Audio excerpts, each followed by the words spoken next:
The knock at my front door came at exactly 7:30 on a Tuesday morning, interrupting my usual routine of watering the herb garden that lined our wraparound porch. I set down my watering can, brushing dirt from my hands as I approached the door, expecting maybe a delivery, or perhaps our mail carrier with a package. Instead, I found myself face to face with a stern-looking woman in a crisp navy blazer, holding an official clipboard and wearing the kind of expression that immediately made my stomach drop. "Mrs. Wood, I'm Inspector Janet Mills from the County Health Department. We've received multiple complaints about this property being a potential public safety hazard, and I'm here to conduct a mandatory inspection. Before I tell you this incredible story, please hit like and subscribe. I'd love to know in the comments which city you're watching from. My name is Sarah Wood. I'm 52 years old, and I've lived in this same 2-story Victorian house for nearly 15 years with my husband. We'd painted it a cheerful yellow last spring, maintained the garden with obsessive care, and kept our property in what I genuinely believed was pristine condition." The inspector's words felt like a physical blow, leaving me standing there in my gardening clothes, completely bewildered. "I'm sorry. What complaints exactly?" I managed to ask, my voice barely above a whisper. "There must be some mistake." Inspector Mills consulted her clipboard with practiced efficiency. "We've documented 6 separate reports in the past 2 months, citing concerns about structural damage, potential pest infestations, and what the complainant describes as hazardous living conditions that could affect the entire neighborhood." She looked up at me with those piercing gray eyes. "The reports are quite detailed and specific, Mrs. Wood. Someone has been watching your property very closely." As she began her inspection, walking around our perfectly maintained yard with her camera and notepad, I felt my hands trembling. Who could possibly be making these accusations? Our house wasn't just well kept, it was actually one of the nicest on our quiet residential street.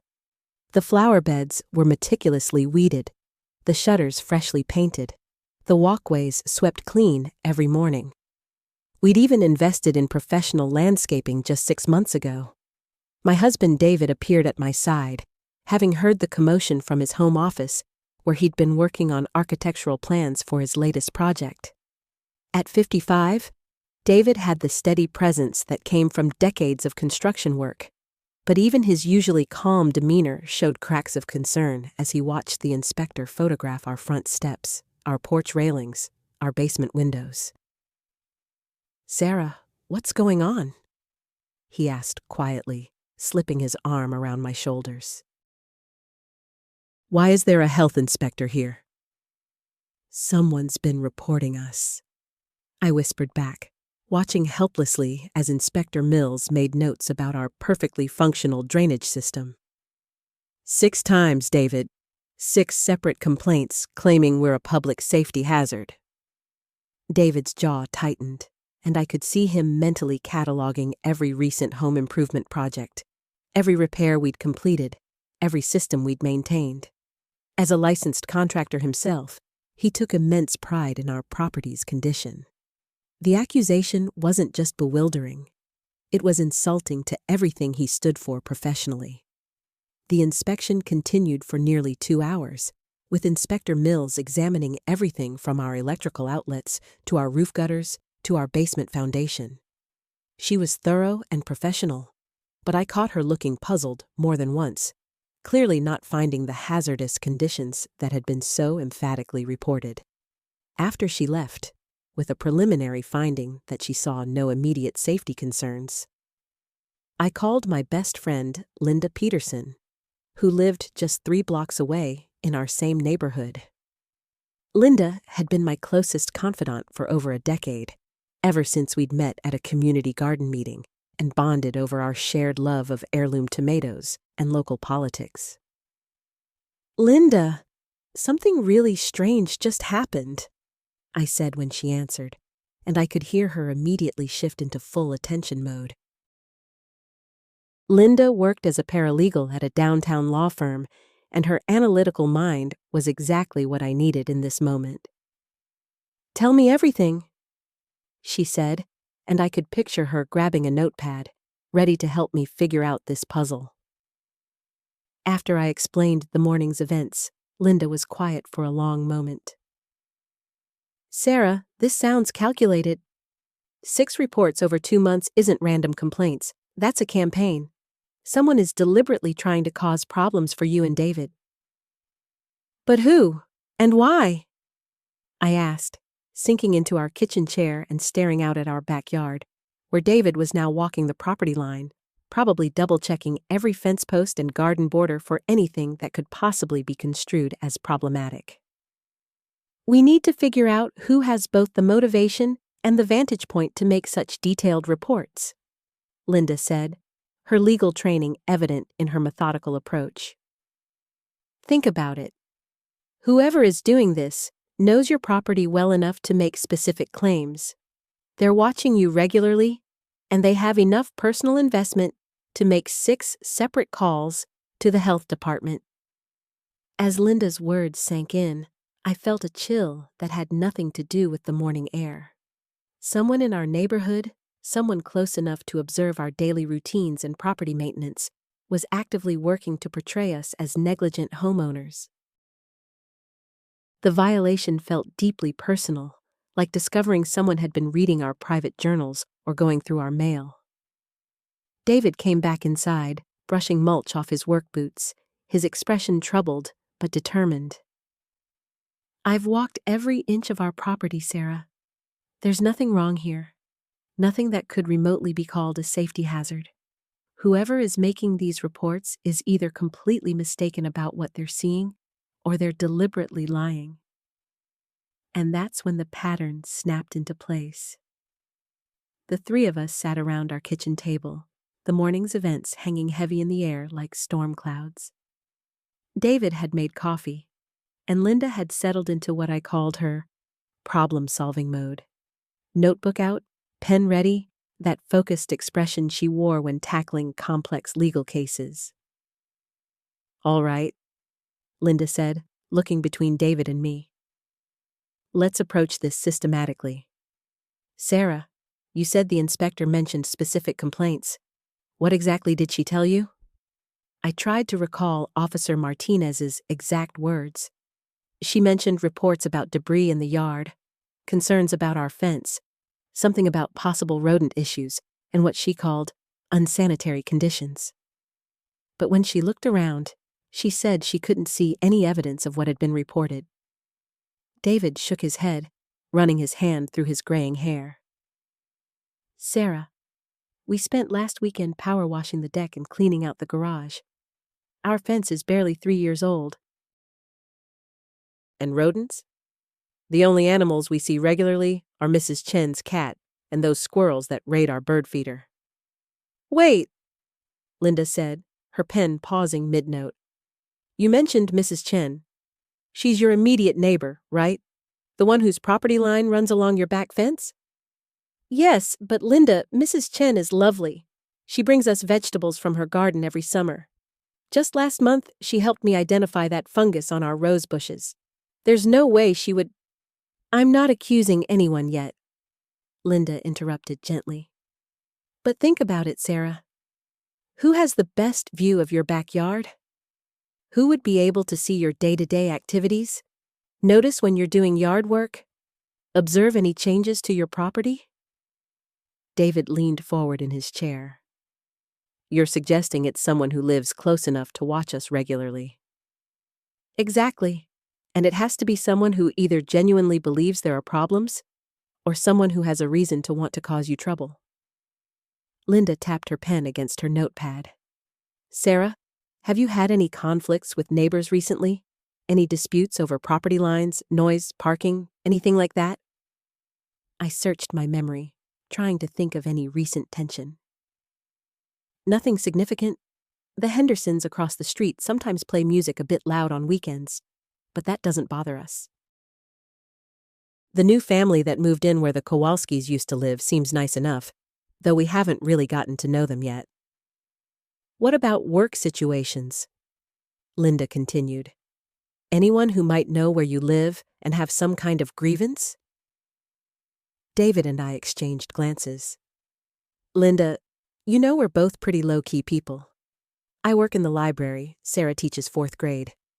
We're not exactly making enemies in our professional lives. Although, I said slowly, a memory surfacing. There was something odd a few weeks ago. Remember, David? I mentioned that I kept feeling like someone was watching the house? David nodded. Sarah thought she noticed someone walking by more frequently than usual.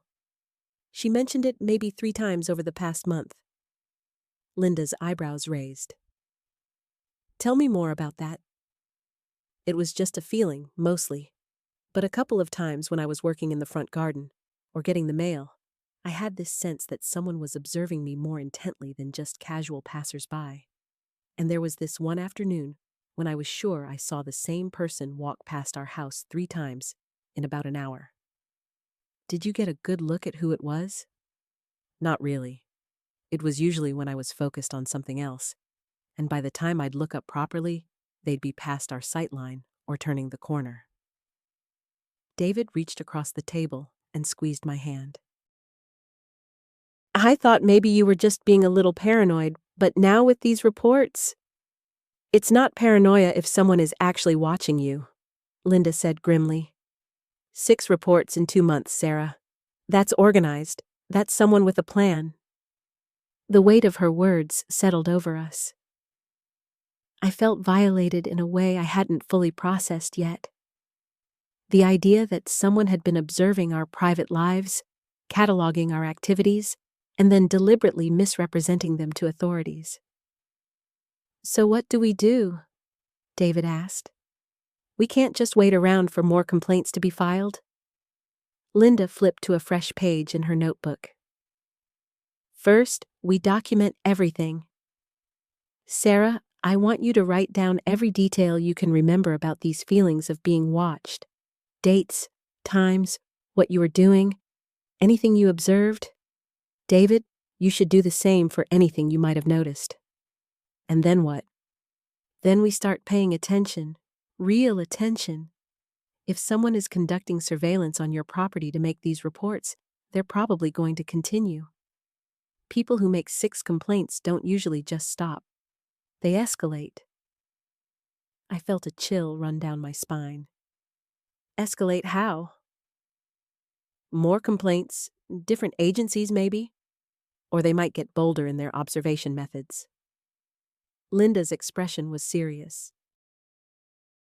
Sarah, David, I think you need to be prepared for the possibility that this isn't going to resolve itself quietly. David stood up and walked to our front window, peering out through the curtains. It's such a violation, knowing that someone has been watching us, judging everything we do, and then lying about it to authorities. We don't know for certain that they're lying, Linda said carefully. It's possible someone genuinely believes they're seeing problems that aren't actually there. But that would mean... I started, then stopped as a new thought occurred to me. What is it, Sarah? I looked between my husband and my best friend, hardly wanting to voice what I was thinking. Linda, what if it's not just random observation? What if whoever is doing this has a specific reason for wanting us to look bad, or wanting us to move, or wanting to cause us stress? You mean like harassment? David turned from the window, his expression darkening. I mean like someone with a personal agenda against us specifically. Linda set down her pen and looked at me intently. Sarah, if that's the case, then we need to figure out who it is and why they're targeting you. Because this kind of behavior usually gets worse before it gets better. Just as she finished speaking, we heard footsteps on our front porch, followed by a firm knock at the door. All 3 of us froze, looking at each other with the same thought. Who could be visiting at this hour? On the same day, we'd already had one unexpected official visit. But when David opened the door, we discovered something that made everything we'd discussed seem suddenly, frighteningly more serious than we'd realized. David reached for the door handle, while my heart hammered against my ribs. After everything we just discussed about surveillance and escalation, the timing of this knock felt ominous. I found myself holding my breath as the door swung open. "Oh, thank goodness you're home." The voice was unfamiliar, and I felt Linda tense beside me on the couch. "I'm so sorry to bother you this late, but I'm Margaret Chen from 3 houses down, and I just had to come talk to you." My mind raced as I tried to place the name. Margaret Chen. I'd seen her walking her small terrier in the mornings sometimes, always with a cheerful wave, but we'd never actually spoken beyond polite nods. David stepped back to let her in, and I could see his confusion mirroring my own. "Of course. Please come in. Is everything all right?" Margaret looked nervous, wringing her hands as she glanced around our living room. Her eyes landed on Linda, who was still holding her notebook, and then on me. "I hope you don't mind me just showing up like this, but I've been wrestling with whether to say something for weeks now, and after what I saw today, I just couldn't stay quiet anymore." "What you saw today?" I asked, though something in my stomach was already dropping. "The health department inspector. I saw him at your house this afternoon." Margaret's expression was troubled. "Sarah, I need you to know that someone has been asking questions about you and David, about your house, your habits, whether you have parties or leave trash out, or let your yard get overgrown." Linda sat forward in her chair. "Someone's been asking you questions about them?" "Not just me. I've talked to Mrs. Patterson across the street, and the Johnsons next to her. We've all been approached by the same person over the past couple of months." Margaret's voice grew more agitated. "At first, we thought maybe it was someone thinking of buying in the neighborhood, you know. But the questions were so specific, so focused on finding problems." I felt like the room was tilting slightly. "Who was asking these questions?" Margaret hesitated, looking uncomfortable. "That's the thing. It's someone you know. Someone who lives close enough to observe your daily routines pretty closely." David had remained standing by the door, but now he moved to sit on the arm of my chair. I could feel the tension radiating from his body. "Margaret, who was it?" "Your next-door neighbor. The one with the perfectly manicured lawn and the security cameras." Margaret looked directly at me. "I'm sorry, I don't know their name, but they live in that gray house with the white shutters." My blood turned cold. The Hendersons. Carl and Patricia Henderson had lived next door for almost as long as we'd been in our house. Carl was retired and spent most of his time working in his yard, which was admittedly immaculate compared to our more relaxed approach to landscaping. Patricia worked part-time at some office downtown and was always polite when we encountered each other getting mail or taking out trash. "They were asking specific questions?" Linda's voice was carefully controlled, but I could see her detective instincts kicking in. Margaret nodded. "Very specific. About whether your trash bins were always properly secured, whether you had rodent problems, whether there were strange smells or sounds coming from your property. The questions felt wrong, you know? Like someone fishing for ammunition rather than someone with genuine concerns." I thought back to all the times I'd felt watched, all those moments when I'd caught glimpses of movement near our shared fence line. Carl was often outside, and from his yard, he'd have a clear view of our back porch, our garbage area, even our bedroom window. But why? The question came out more plaintive than I'd intended. "We've always been good neighbors. We keep to ourselves. We're quiet. We maintain our property reasonably well." "That's exactly what I told them," Margaret said firmly. "When they started asking about whether you had loud parties or left food waste around, I said I'd lived here for 8 years and never had a single problem with either of you." Mrs. Patterson said the same thing. David's hand found my shoulder, squeezing gently. Did they say why they were asking these questions? They claimed they were having issues with pests and were trying to figure out where they might be coming from. But Sarah, I have to tell you, when that health inspector showed up today, I put 2 and 2 together. Someone has been systematically gathering complaints against you. The room fell silent except for the sound of my own rapid breathing. This wasn't random harassment or mistaken observations. This was deliberate, calculated, and coming from people we saw almost every day. Linda broke the silence. Margaret, this is incredibly important. When was the last time the Hendersons approached you with questions? Just last week. But here's the thing that really bothered me. Margaret's expression grew more serious. They asked me if I'd be willing to call the health department myself if I noticed any problems. They said sometimes it takes multiple complaints before authorities take action. I felt sick. They were trying to recruit other neighbors to file false reports. That's exactly what it sounded like to me. And that's when I knew I had to come talk to you directly. Margaret looked around at all of us. I don't know what you did to upset them, but this isn't normal neighbor behavior. This is harassment. David stood up abruptly, his face flushed with anger. I can't believe this. We've lived next to them for 5 years. We've never had a single conflict, never even had a real conversation beyond weather small talk. That might be part of the problem, Linda said quietly. Some people interpret keeping to yourself as being unfriendly or having something to hide. I was trying to process this information, but my thoughts kept circling back to one disturbing realization. They've been watching us, really watching us. To know about our routines, our habits, when we take our trash out, what we do in our backyard. Margaret nodded grimly. Carl Henderson is outside in his yard almost constantly, and I've noticed he has a very good view of your property from several angles. What do we do now?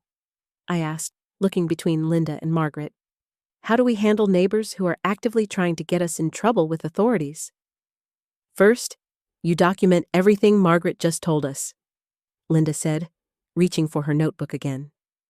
And then you need to be very careful about how you proceed, because if they're willing to file false complaints, they might escalate in other ways if they feel confronted. Margaret shifted uncomfortably. There's something else you should know. After the health inspector left today, I saw Carl Henderson in his front yard watching your house. He looked pleased, really pleased.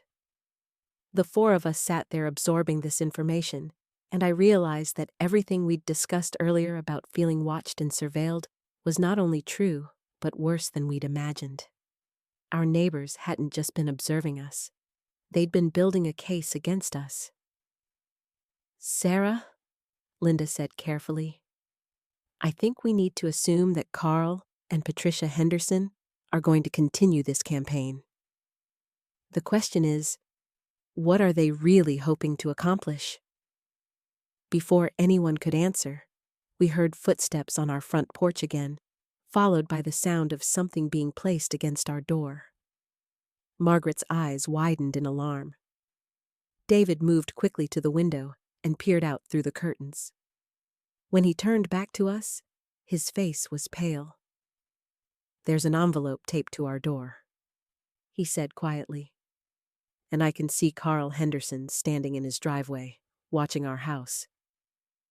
The pit in my stomach expanded into a cold, spreading dread. I could feel my hands starting to shake as I stared at David's pale face.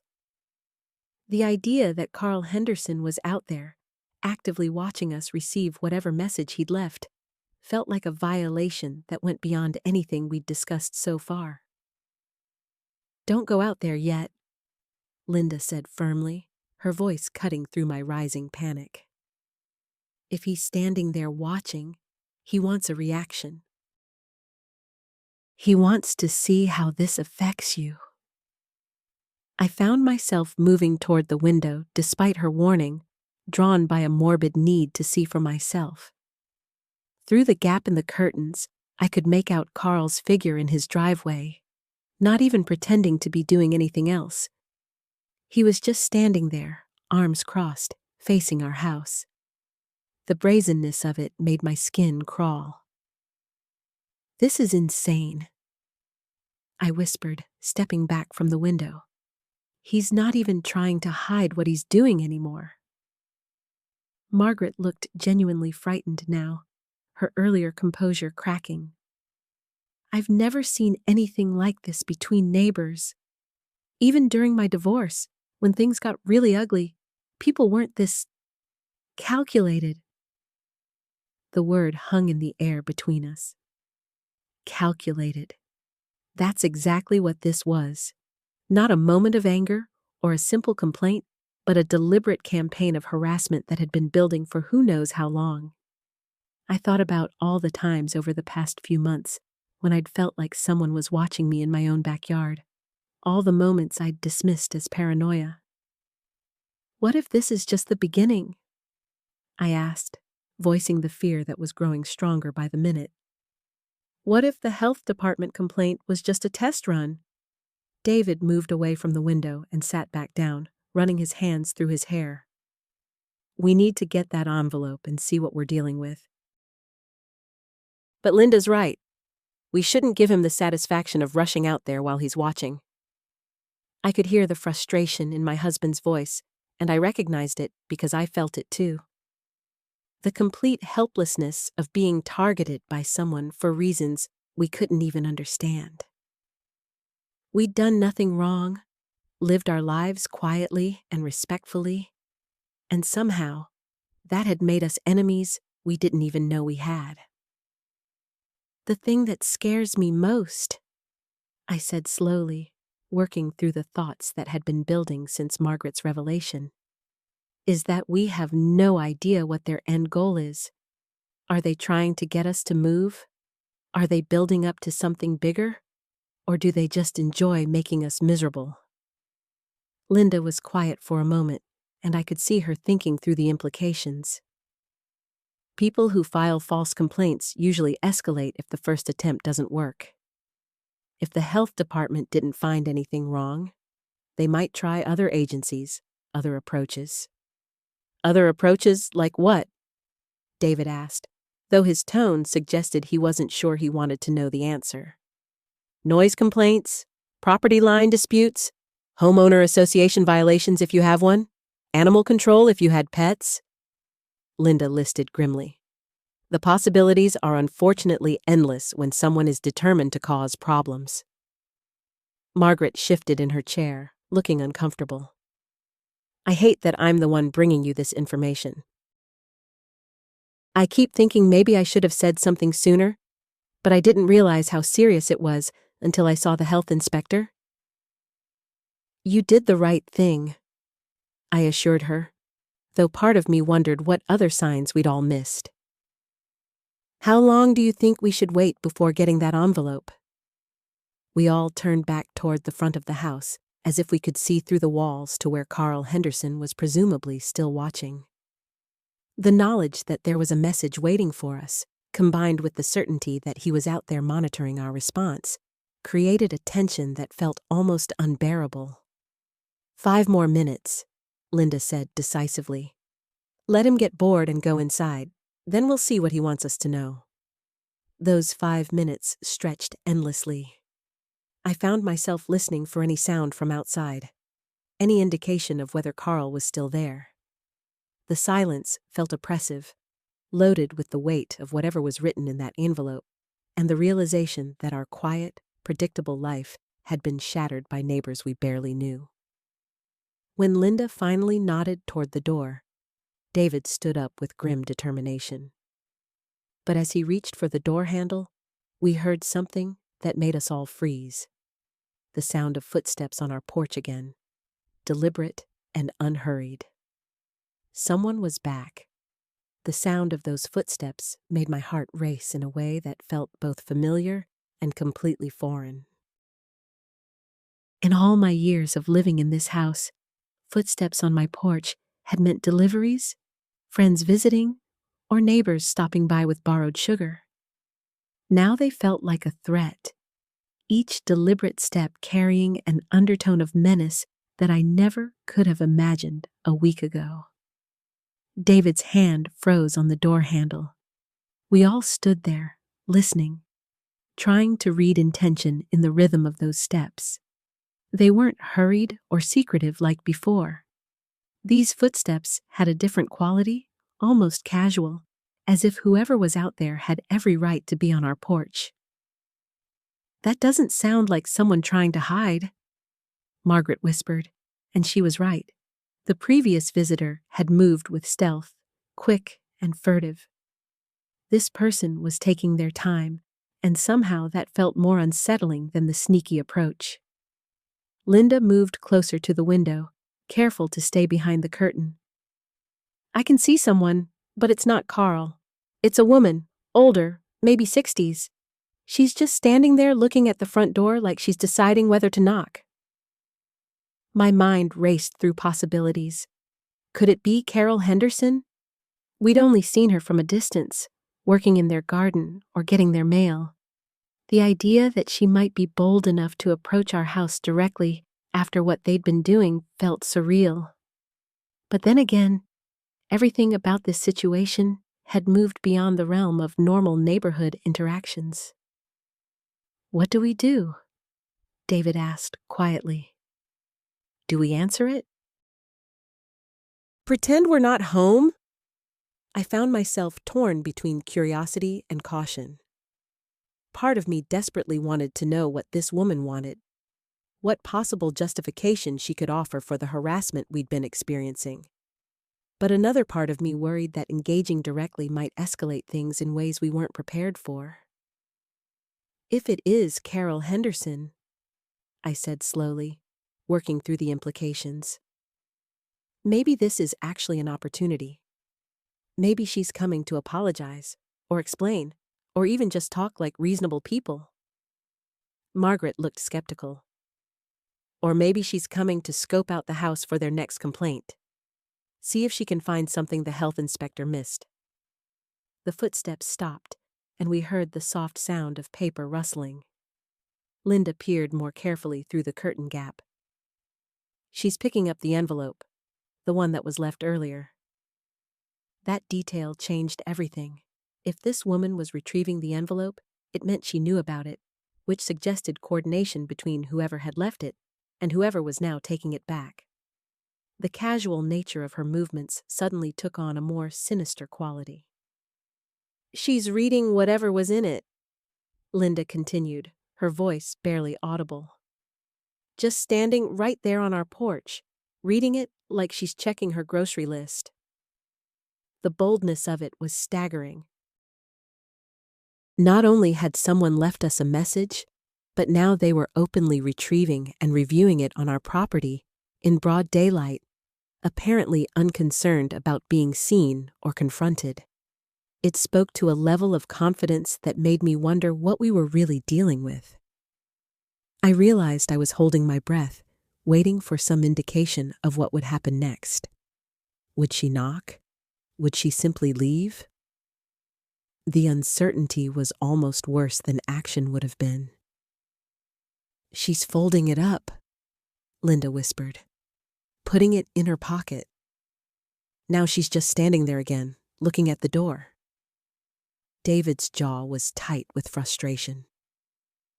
"I don't like this. Someone's playing games with us on our own property. Maybe we should just open the door and ask her what she wants." "What if that's exactly what they want?" Margaret countered. "What if they're trying to provoke us into some kind of confrontation they can use against us later?" The thought sent a chill through me.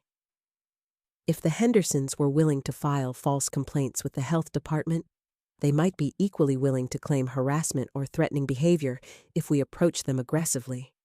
Every interaction could potentially be twisted into evidence for whatever larger plan they might have. "She's moving," Linda said suddenly. coming toward the door. The soft sound of knocking followed, 3 measured raps that somehow managed to sound both polite and ominous. We all looked at each other, a silent conversation passing between us about whether to respond. The woman on our porch knew we were home. Our cars were in the driveway, and even if she couldn't see us, she probably had a pretty good idea that we were inside. "We have to answer," I said finally. "Ignoring it just makes us look like we're hiding, and I'm not going to be afraid to answer my own door." David nodded grimly and opened the door, but he kept his body positioned to close it quickly if needed. I moved where I could see the porch and found myself looking at a woman who could have been anyone's grandmother, except for the cold calculation in her eyes. "Good afternoon," she said pleasantly, as if this were the most normal interaction in the world. "I believe you've been looking for this." She held up the envelope that had been left on our porch, the same envelope we'd been afraid to retrieve just minutes earlier. David's hand tightened on the doorframe, but his voice remained steady. "I'm sorry. Who are you?" The woman's smile never wavered, but there was something predatory about the way she held the envelope, like she was dangling bait. "I'm Eleanor Henderson. I live next door." She gestured toward the house we'd suspected all along. "I couldn't help but notice someone left this on your porch, and well, with all the wind we've been having, I thought it might blow away." Margaret moved closer behind me, and I could feel the tension radiating from her. We all knew this wasn't about being helpful. Eleanor Henderson was standing on our porch, holding evidence of whatever game she'd been playing and acting like she was doing us a favor. "That's very thoughtful of you," David said carefully. "But we were planning to get it ourselves." "Oh, I'm sure you were," Eleanor replied, her tone still pleasant but with an edge that made my skin crawl. "It's just that I happened to see it sitting there for quite a while, and I know how important mail can be, especially official correspondence." Linda stepped forward, no longer content to stay hidden by the window. "What do you mean by official correspondence?" Eleanor's eyes lit up with something that looked almost like delight. "Well, I couldn't help but notice the return address. Health department, wasn't it? Such serious business? Health inspections? I do hope everything is in order with your lovely home." The way she said, "lovely home," made it clear she thought it was anything but. David's jaw clenched, and I could see him struggling to maintain his composure. "Mrs. Henderson," I said, stepping beside David, "if you have concerns about our property, perhaps we should discuss them directly instead of involving city departments." "Concerns?" Eleanor's eyebrows rose in mock surprise. "Whatever gave you the idea that I have concerns? I'm simply a neighbor trying to be helpful. Though I must say, there have been some rather unusual odors lately, and that pile of construction materials has been sitting in your yard for weeks now." Margaret's voice was sharp when she spoke. "Those construction materials are for repairs we're making to improve the property. And I can't imagine what odors you're referring to, since we compost properly and maintain our garbage collection schedule." "Oh, I'm sure you think you do," Eleanor said, her smile becoming more condescending. "But sometimes what seems adequate to homeowners isn't quite up to municipal standards. That's why we have inspectors, isn't it? To make sure everyone's doing their part to maintain neighborhood safety and property values." David's patience was clearly wearing thin. "Are you admitting that you filed complaints against us?" Eleanor tilted her head, still clutching our envelope. "I'm simply saying that concerned citizens have a responsibility to report potential health hazards. It's really for everyone's benefit, including yours. If there's nothing wrong, then an inspection should put everyone's mind at ease." Linda moved closer to the door, her voice tight with anger. "Potential health hazards? We've lived here for 3 years and never had a single violation or complaint. Our property is well maintained, and you know it." "Well maintained is subjective, don't you think?" Eleanor's tone remained annoyingly pleasant. What looks fine to you might appear quite different to someone with experience in municipal code enforcement. I've lived in this neighborhood for 15 years, and I've seen what happens when properties start to decline. It affects everyone. The implication was clear. She considered our property declining, and she was positioning herself as some kind of neighborhood watchdog. Margaret stepped forward, her face flushed with indignation. Mrs. Henderson, if you have specific issues with our property maintenance, we're reasonable people. You could have simply spoken to us directly instead of filing anonymous complaints with the city. Eleanor's mask slipped slightly, revealing something harder underneath. Anonymous? Who said anything about anonymous? I put my name on everything I send to the city. I stand behind my concerns completely. The admission hung in the air like a challenge. She wasn't just confessing to filing the complaints. She was proud of it. David's knuckles were white where he gripped the door. So you admit you've been filing multiple complaints against us, he said slowly. I admit to being a responsible neighbor who reports legitimate concerns to the appropriate authorities, Eleanor replied smoothly. It's what any good citizen would do when they see potential code violations. Linda stepped closer, her voice shaking with anger. What code violations? Our grass is cut, our garbage is contained, our property is clean and well maintained. You're harassing us. Eleanor's smile turned cold. Harassment is a very serious accusation, dear.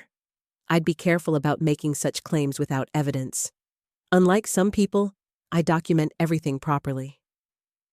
The threat was subtle, but unmistakable. She was implying that she had documentation to support her complaints, while warning us against making accusations against her. The envelope in her hand suddenly seemed more ominous. Margaret's voice was steady but furious. What exactly do you want, Mrs. Henderson? Eleanor looked genuinely surprised by the question. Want? I don't want anything except a safe, well-maintained neighborhood where everyone follows the rules. Surely that's what you want too. Then why are you standing on our porch, holding our mail like it's some kind of trophy? David asked bluntly. For the first time, Eleanor's composure cracked slightly.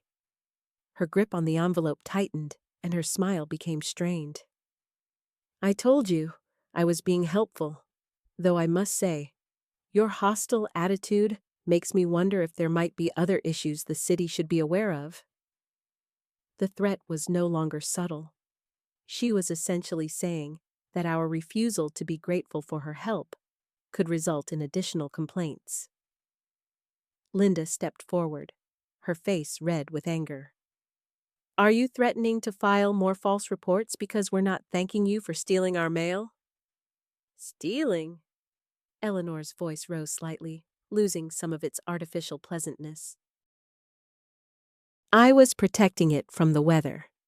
And there's nothing false about concerns regarding property maintenance and neighborhood standards. Margaret moved beside Linda, creating a united front. Mrs. Henderson, I think this conversation has gone far enough. Please give us our mail and leave our property. Eleanor looked at the four of us standing together, and something shifted in her expression. The predatory gleam returned to her eyes, as if our unity had given her an idea. Of course, she said, extending the envelope toward David. I certainly didn't mean to overstay my welcome. But as David reached for the envelope, Eleanor's grip didn't immediately release. For a moment, they were both holding it, and her eyes met his with unmistakable malice. I do hope the inspection goes well, she said softly, finally letting go.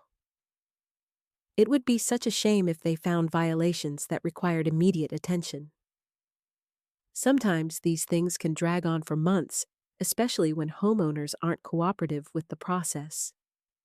David's jaw clenched as he pulled the envelope firmly from Eleanor's grasp. Are you actually threatening us right now?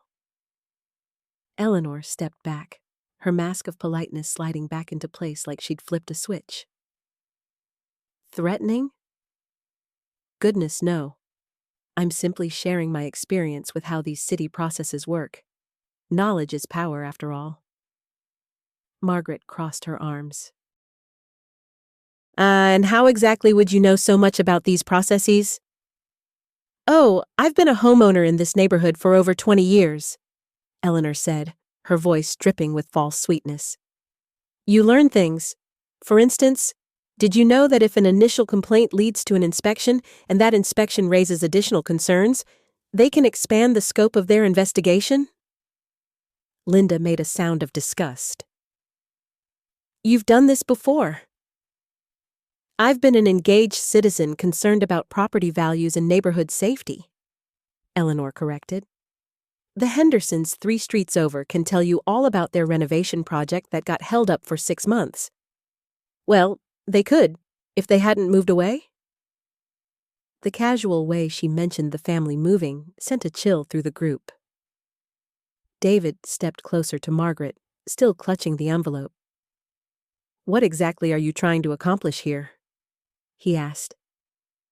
Eleanor tilted her head as if considering the question seriously. I'm trying to maintain standards. When people let their properties slide, it affects everyone. Property values drop, the neighborhood becomes less desirable, and before you know it, you're living somewhere you no longer want to be. Margaret felt her temper flaring. Our property hasn't slid anywhere. You filed a false complaint because you don't like us. False? Eleanor's eyebrows shot up. That's a very serious accusation. I hope you can prove it, because making false statements about someone's character can have legal consequences. Linda stepped forward again. Are you actually threatening to sue us now, too? I'm simply pointing out that words have consequences, Eleanor said, examining her perfectly manicured nails. Just like actions do, or in some cases, the lack of proper action regarding home maintenance. Margaret looked at the envelope in David's hands, then back at Eleanor. How long have you been taking our mail? Taking? Eleanor laughed, but it sounded forced. I haven't taken anything. Today was the first time I noticed mail sitting unprotected, and I was being neighborly. The first time? David's voice was skeptical. You just happened to be walking by at the exact moment our mail was delivered? Eleanor's smile tightened almost imperceptibly. I take regular walks for my health, doctor's orders, and I notice things during those walks. It's amazing what you can observe when you're paying attention to your surroundings. The implication was clear. She'd been watching them, learning their routines. Margaret felt a creeping sense of violation that had nothing to do with the health department complaint. Mrs. Henderson, Margaret said carefully, I think we need to establish some boundaries here. Boundaries? Eleanor looked genuinely puzzled. We're neighbors, dear. Good neighbors look out for each other. Good neighbors don't file false complaints with city departments, Linda shot back. Eleanor's pleasant expression finally cracked completely, revealing something cold and calculating underneath. You keep using that word, false. I'd be very careful about that if I were you, especially since the inspector hasn't even arrived yet. David felt Margaret tense beside him. What do you mean by that? Eleanor's smile returned, but now it looked predatory. Well, inspections can be quite thorough. Sometimes they find things that weren't even in the original complaint. Electrical issues, structural concerns, permit discrepancies. You'd be surprised how many problems can turn up once someone starts looking closely. The threat hung in the air like a toxic cloud. Margaret realized with growing horror that Eleanor wasn't just planning to let the inspection proceed. She was planning to make sure it found problems, whether they existed or not. You can't manufacture violations, Margaret said, But even as she spoke, she wondered if that was true. Manufacture? Eleanor laughed again. Oh, my dear, I wouldn't need to manufacture anything. I simply know what to look for. 20 years of home ownership teaches you where the typical problem areas are. Linda's face had gone pale. You're planning to sabotage the inspection. Eleanor's eyes glittered with satisfaction at their growing alarm. I'm planning to be a helpful resource to the inspector, should they need any guidance about the property's history or potential concerns. After all, as a longtime neighbor, I have valuable perspective to offer. Margaret felt the ground shifting beneath her feet. This wasn't just about one false complaint anymore. David stepped protectively closer to Margaret, his jaw set. That sounds like you're planning to interfere with an official inspection, which I'm pretty sure crosses some legal lines. Eleanor waved dismissively. Oh, don't be so dramatic. I'm simply offering to share my observations as a concerned neighbor. Nothing more, nothing less. But Margaret could see the calculation behind Eleanor's eyes, the careful way she was choosing her words to avoid outright admissions while making her intentions crystal clear. This woman had thought through every angle. What do you actually want from us? Margaret asked bluntly. Because this feels like it's about more than property maintenance. For a moment, Eleanor's mask slipped entirely. Margaret caught a glimpse of something raw and bitter underneath. Loneliness, maybe, or resentment. Then the pleasant facade snapped back into place. I want good neighbors who follow community standards and respect the people around them, Eleanor said primly. Is that so unreasonable? Linda stepped forward, her real estate experience evident in her suddenly professional demeanor. Mrs. Henderson, I've seen property disputes escalate beyond what anyone intended. This kind of harassment can have serious legal consequences for you. Harassment? Eleanor's voice rose slightly. I filed one legitimate complaint with the appropriate department. That's my right as a citizen and taxpayer. And the mail? David pressed. The watching our schedule? The threats about sabotaging the inspection? Eleanor's smile turned brittle. I have no idea what you're talking about. I simply mentioned that inspectors are very thorough professionals who notice things.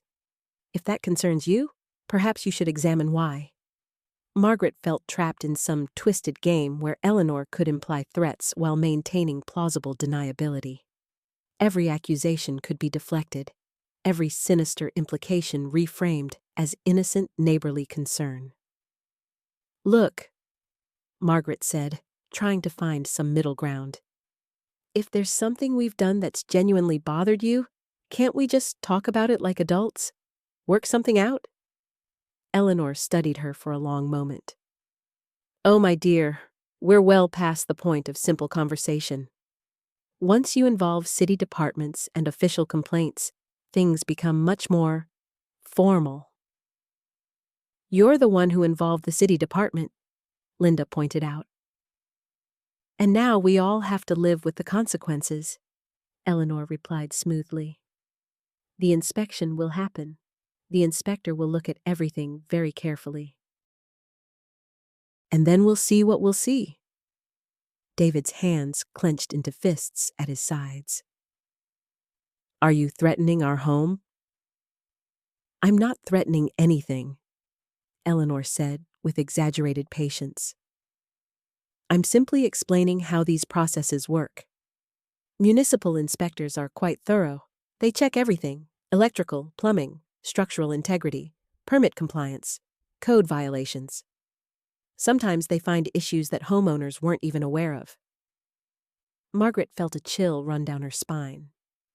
Their house was older, and while they'd been diligent about maintenance, there were probably dozens of minor issues that a determined inspector could flag.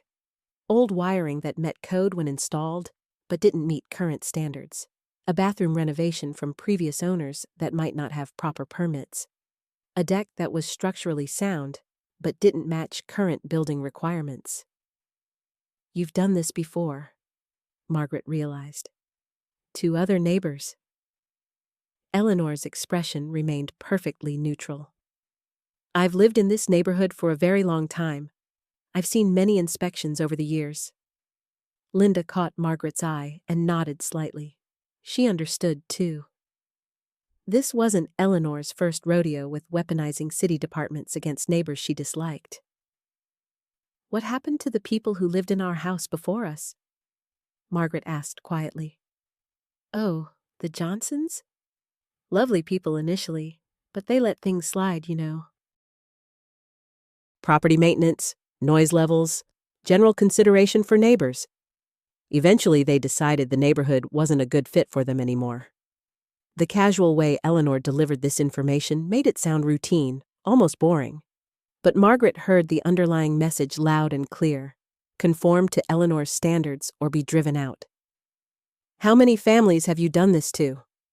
David asked, his voice tight with controlled anger. Eleanor's eyes widened with mock innocence. Done what to? I simply believe in maintaining community standards. Some people appreciate that commitment, others find it challenging. Margaret looked at her husband and best friend, seeing her own growing horror reflected in their faces. They weren't dealing with a simple neighbor dispute or even a personality conflict. They were facing someone who had turned harassment into a systematic process, refined through years of practice. The inspection wasn't going to be the end of this. It was going to be the beginning. Mrs. Henderson, Margaret said slowly, what exactly do you consider acceptable community standards? Eleanor's smile returned, bright and terrible. Oh, that's a very good question, dear. I think you're finally beginning to understand the situation properly. Eleanor settled back into her wicker chair with the satisfaction of someone who had just played a winning chess move. The late afternoon sun cast long shadows across her pristine porch, and Margaret couldn't help but notice how the woman seemed perfectly at home in this moment of calculated intimidation. You see, dear, Eleanor continued, her voice taking on the patient tone of a teacher explaining a simple concept to slow students. Every neighborhood has its rhythm, its standards. When I moved here 23 years ago, this street had a certain character. Quiet mornings, well-maintained lawns, children who played appropriately and went inside when called. Residents who understood that we're all interconnected, that one person's choices affect everyone. Margaret felt David's hand find hers, his fingers intertwining with a steadying pressure. Linda had moved closer, her usual easy confidence replaced by something harder, more protective. The Johnsons, Eleanor said, gazing past them toward Margaret's house. They started well enough, but gradually things began to slip. Their teenagers started having friends over at inappropriate hours. Their garbage bins weren't properly positioned on collection day. And the music? Well, I suppose some people think the whole neighborhood wants to hear their dinner party conversations echoing through the evening air. The casual way she recounted these minor infractions made them sound like serious moral failings. Margaret found herself mentally cataloging her own family's habits, wondering what Eleanor might have already documented. Did their weekend barbecues count as excessive noise? Was their garden, which they'd been so proud of, somehow failing to meet invisible standards? Mrs. Henderson, David said, his voice carefully controlled. Are you saying you drove the Johnsons away from their home over garbage placement and teenagers being teenagers? Eleanor's laugh was light, almost musical. Oh, I didn't drive anyone anywhere. I simply maintained awareness of community standards and exercised my civic duty to report legitimate concerns. The Johnsons made their own choices about how to respond to city feedback.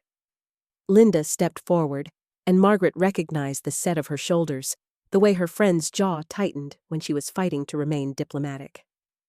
This is harassment, What you're describing is systematic harassment of families who have every right to live their lives normally. Harassment? Eleanor's eyebrows rose in genuine seeming surprise. My dear, I think you misunderstand the nature of community living. We all have responsibilities to each other. Some people embrace those responsibilities, and others resist them. The city provides wonderful resources for helping residents understand proper standards. Margaret felt a sick understanding settle in her stomach. Eleanor wasn't just a difficult neighbor or even a particularly petty person. She was someone who had perfected the art of using official systems to enforce her personal vision of how other people should live. Every complaint would be technically legitimate, carefully documented, and impossible to dismiss as obvious harassment. How many inspections have you triggered on our street? Margaret asked. I don't trigger anything, dear. I simply report concerns when I observe them. The city makes all decisions about investigations independently. Eleanor's smile remained pleasant, but her eyes held a glint of satisfaction. Though I will say, an informed citizen notices many things that others might overlook. David's grip on Margaret's hand tightened. She could feel his anger radiating through their connection, but also his growing worry. They both understood now that they weren't just facing one inspection. They were dealing with someone who would find reasons for ongoing scrutiny, who would monitor their lives for any deviation from her personal standards. The previous family before the Johnsons? Linda said quietly. What happened to them? Eleanor tilted her head thoughtfully. The Washingtons? Oh, they were only here about 18 months. Lovely people, but they had some challenges with property maintenance. Sometimes when people buy older homes, they underestimate the commitment required to keep them properly updated. The city's building department was quite helpful in identifying areas that needed attention. 3 families. Margaret felt the weight of that realization. 3 families who had lived in their house before them, and Eleanor had outlasted them all. You're proud of this, Margaret said, the words coming out as a statement rather than a question. I'm proud of this neighborhood, Eleanor corrected gently. I'm proud of maintaining standards that protect everyone's property values and quality of life. Some residents appreciate that commitment immediately. Others need time to understand its value. The sun was beginning to set, casting Eleanor's porch in golden light that should have been beautiful, but instead felt ominous. Margaret found herself studying the woman's face, trying to understand how someone could speak so calmly about systematically tormenting their neighbors while genuinely seeming to believe they were performing a public service. What happens if we pass the inspection? David asked. Eleanor's smile widened. Oh, that would be wonderful. Though, of course, inspections are ongoing processes. The city recommends regular monitoring to ensure continued compliance, especially for older properties. There are so many areas to consider. Electrical updates, plumbing modernization, structural improvements, landscaping requirements, noise ordinances, proper waste management, vehicle parking regulations. She trailed off, letting the implication hang in the air. The inspection wasn't an endpoint. It was the beginning of constant surveillance, ongoing reports, and endless requirements that would slowly drain their finances, their time, and their peace of mind until living in their own home became unbearable. Margaret looked at David and Linda, seeing her own dawning horror reflected in their faces. They weren't just fighting a neighbor complaint or even a single city inspection. They were facing someone who had turned harassment into an art form, who had driven away 3 previous families and was now methodically beginning the same process with them. Mrs. Henderson, Margaret said slowly, what would it take for you to consider us good neighbors? Eleanor's eyes lit up with genuine pleasure at the question. Now that, dear, is exactly the right attitude. I think we're going to get along much better than I initially hoped. Eleanor leaned forward in her chair, her hands clasped together like she was about to share a delightful secret. Well, since you asked so nicely, I do have some suggestions that would help you become the kind of neighbors this street deserves. Margaret felt David's hand find hers, squeezing gently. She could sense Linda tensing beside her. I'm listening, Margaret said carefully. First, that lovely shade tree in your front yard, Eleanor began, her voice sweet as honey. It's quite overgrown, and I'm afraid some branches are encroaching on the sidewalk area. The city has very specific clearance requirements. I'd recommend having it professionally trimmed every 6 months. 6 months? David repeated. That seems excessive. Eleanor's smile never wavered. Oh, you'd be surprised how quickly trees grow. And then there's your garden beds. They're charming, but the mulch you're using isn't quite up to neighborhood standards. I know a wonderful landscaping company that provides the appropriate materials. They're not cheap, but quality never is. Linda shifted in her seat. What kind of mulch are we talking about? Certified organic, pest-free, with proper documentation from the supplier. The city has had issues with imported materials bringing in invasive insects. Very serious concerns. Eleanor's tone suggested this was common knowledge that any reasonable person would already possess. Margaret felt a chill despite the warm evening air. What else? Your fence line needs attention. I noticed some boards that are slightly warped, and the stain is fading unevenly. Property maintenance is so important for everyone's home values. And speaking of maintenance, when was the last time you had your roof professionally inspected? I've noticed a few shingles that look concerning from my second-floor window. You've been watching our house from your second floor? Margaret asked. Eleanor looked genuinely puzzled by the question. Well, of course, dear. How else would I notice these things? I have an excellent view of most of the street from up there. It's perfect for keeping track of everyone's property conditions. David cleared his throat. Mrs. Henderson, I appreciate your attention to detail, but some of what you're describing sounds like normal wear and tear for any home. Oh, David, Eleanor said, using his name with the familiarity of an old friend. That's exactly the kind of thinking that leads to neighborhood decline. What seems like normal wear to you might be the first sign of serious structural issues to a trained eye. I've lived here for 37 years. I've seen what happens when small problems go unaddressed. Linda leaned forward. And what happens? Eleanor's expression grew solemn. Property values drop. The wrong sort of people start moving in. Standards slip further and further until the entire character of the neighborhood is lost forever. I've seen it happen in other areas. It's heartbreaking, really. Margaret studied Eleanor's face, searching for any sign that the woman understood how threatening her words sounded. Instead, she saw only sincere conviction, which somehow made it worse. Mrs. Henderson, Margaret said slowly, it sounds like you're asking us to spend thousands of dollars on improvements that may not actually be necessary. Necessary is such a relative term, don't you think? Eleanor replied. I prefer to think of it as investment in community standards. The Johnsons understood that, eventually.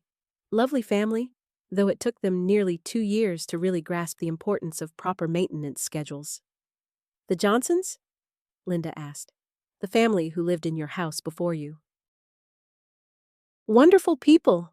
Once they learned to appreciate quality workmanship, they renovated their entire kitchen, updated all the electrical, refinished the hardwood floors throughout.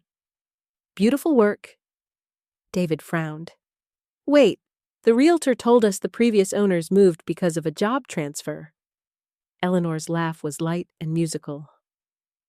Well, I suppose that's true in a way. Mr. Johnson did get a transfer. Sometimes when people invest so much in home improvements, they find themselves needing to relocate for financial reasons. But they were very grateful for everything they learned about proper home maintenance while they lived here. The pieces clicked into place for Margaret with sickening clarity. The Johnsons hadn't just moved away. They'd been financially exhausted by endless required improvements, forced to sell and relocate because they could no longer afford to live in their own home. How much did they spend? Margaret heard herself asking. Oh, I couldn't give you exact figures, Eleanor said modestly. But they were very thorough. The electrical work alone was quite extensive. And the foundation repairs, of course. Foundation issues are so serious. I'm sure the city inspector will want to look very carefully at your basement when he comes next week. Linda stood up abruptly. I think we should go. But Eleanor wasn't finished. Oh, before you leave, I wanted to mention the noise ordinance. I know you had some friends over last weekend, and while I'm sure you weren't aware, conversation from your backyard does carry quite clearly to neighboring properties. The city considers noise violations very seriously, especially repeat offenses. Margaret felt something snap inside her. Mrs. Henderson, we had David's sister over for dinner. We were sitting on our own patio, talking at normal volume, and it was 7 o'clock in the evening. I'm sure you thought it was normal volume, Eleanor replied gently. Sound can be tricky to judge from the source. I just thought you'd want to know for future reference. David placed a hand on Margaret's arm, clearly sensing she was about to lose her temper. We appreciate your feedback, Mrs. Henderson. We should probably head home now. Eleanor rose from her chair, smoothing down her skirt. Of course. I'm so glad we had this chance to chat properly. Communication is so important between neighbors, don't you think? As they walked down Eleanor's pristine front steps, Margaret felt the woman's eyes following them. When they reached the sidewalk, Eleanor called out cheerfully. Oh, and Margaret, you might want to check on that small oil stain in your driveway. The city has environmental regulations about petroleum products leaching into the groundwater system. I'm sure it's nothing serious, but better safe than sorry. The three of them walked home in stunned silence. Once they were safely inside their own house with the door closed behind them, Linda was the first to speak. She's absolutely insane. Margaret sank onto the couch, feeling drained. She's not insane. That's what makes this so scary. She genuinely believes she's protecting the neighborhood. By driving out families who can't afford constant renovations? David sat down beside her. Margaret, we can't let her do to us what she did to the Johnsons. Linda paced across the living room. Did you hear how she talked about watching the house from her second floor? She's been spying on everyone, taking notes, building cases for complaints. 3 families, Margaret said quietly. She said 3 families lived here before us. How many more on this street? How many people has she driven away? David rubbed his temples. The question is, what do we do about it? We can't just move. We put everything we had into this house? We're not moving, Margaret said, surprised by the firmness in her own voice. This is our home. We're not going to let her take that away from us. Linda stopped pacing. So, what's the plan? Margaret looked around their living room, at the walls they'd painted together, the furniture they'd carefully chosen, the photos of their life that they'd hung with such hope. Eleanor Henderson had made one crucial mistake in her calculated campaign of harassment. She'd underestimated exactly how much this house meant to them. The plan? Margaret said slowly. Is that we're going to be the family she can't drive away.